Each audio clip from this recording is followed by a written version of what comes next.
হাঁটুর কঠিন অপারেশন, দীর্ঘ পুনর্বাসন আর অসংখ্য প্রশ্ন, সবকিছুর জবাব নেইমার দেন একটাই জায়গায়, সবুজ ঘাসের মাঠে। নেইমার আজ ফিরলেন প্রতিপক্ষ ভেলোর বিপক্ষে, আর ফিরেই বুঝিয়ে দিলেন ক্লাস কখনো হারায় না। গোল না পেলেও একটা অ্যাসিস্ট ঠিকই আদায় করে নিয়েছেন।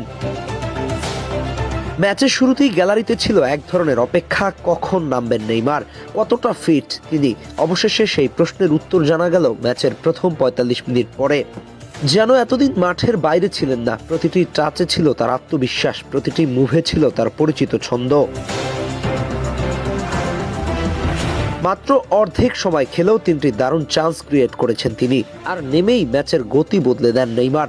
৪৫ মিনিট খেলে একটি অ্যাসিস্ট, 2টি শট, 3টি কি পাস, 3টি নিখুঁত লং বল, 6টি ডুয়েল জয়, 3টি সফল ড্রিবল, ৫৬ বার বল স্পর্শ এবং 18টি ক্যারি। এই যেন দারুণ স্টেটমেন্ট, আমি ফুরিয়ে যাইনি, সময় পেলে আরো ভালো করার সামর্থ্য রয়েছে আমার। শেষ পর্যন্ত তার দল ম্যাচটি জিতে নেয় ৬-০ গোলে।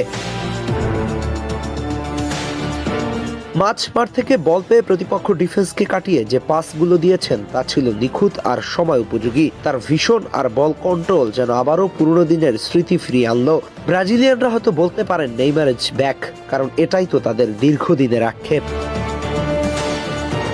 এই ৪৫ মিনিট শুধু একটা পরিসংখ্যান নয়, এটা ছিল একটা বার্তা, সমালোচকদের জন্য জবাব, ভক্তদের জন্য স্বস্তি, আর ফুটবল বিশ্বের জন্য সতর্ক বার্তা।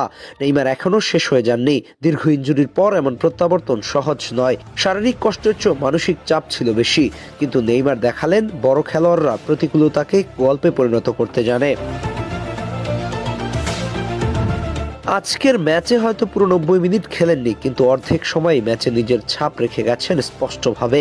তিনি শুধু খেলেননি, তিনি নিয়ন্ত্রণ করেছেন, সৃষ্টি করেছেন, আর পার্থক্য করে দিয়েছেন। Welcome back Prince of Brazil football. আজকের এমন পারফরমেন্সের দিনে ব্রাজিলিয়ান ভক্তরা হয়তো আবারও আশায় বুক বাঁধবে। আগামী বিশ্বকাপে ব্রাজিলের সঙ্গী হবেন নেইমার জুনিয়র। তবে এখনই সবকিছু বলা যাচ্ছে না, তার শারীরিক কন্ডিশন এবং কোচের পরিকল্পনা এই দুইয়ের উপর নির্ভর করবে সবকিছু। কিন্তু আপাতত তাকে মাঠে ফিরতে দেখে ভক্তদের মুখে হাসি ফুটছে। ব্রাজিলের ইতিহাসে অনেক খেলোয়াড় এসছে গেছে, কিন্তু নেইমারের মতো আর কজন এসেছিল? এত ইনজুরি, এত অপেক্ষা, এত কিছু, তারপর ভক্তদের হৃদয় থেকে কখনো সরে যাননি তিনি। এবারও ঠিক তিনি ভক্তদের জন্য লড়াই করছেন, তার অগণিত ভক্তদের জন্য বিশ্বকাপটা রাঙাতে চান। আর তাই তো তাকে বারবার জলাঞ্জলি দিতে হয়েছে ছুরি কাচির নিচে। কেমন উপভোগ করলেন নেইমারের আজকের পারফরমেন্স? কি মনে করছেন? বিশ্বকাপে থাকছে তো আপনাদের প্রিয় নেইমার, রাখবেন তো coach Carlo Ancelotti? Ahmed Hasnain Khan, team sports.